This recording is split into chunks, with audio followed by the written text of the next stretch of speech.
সেদিন ভাবতে হবে যে দাদা চলে গেল, বাবা চলে গেল, আমিও ওই একই পথের যাত্রী। দ্য ডেস্টিনেশন ইজ সেম, গন্তব্য এক, কেউ আগে কেউ পরে।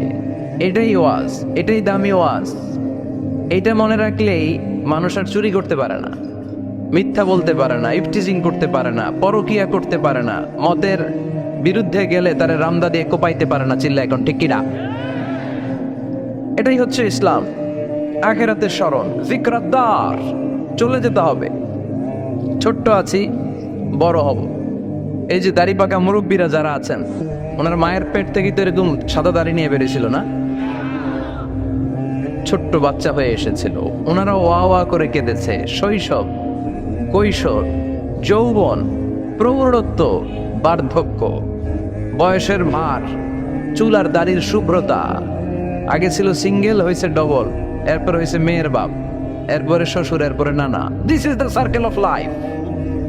এটাই সার্কেল, রাউন্ড, এভাবে ঘুরে আবার চলে যেতে হবে।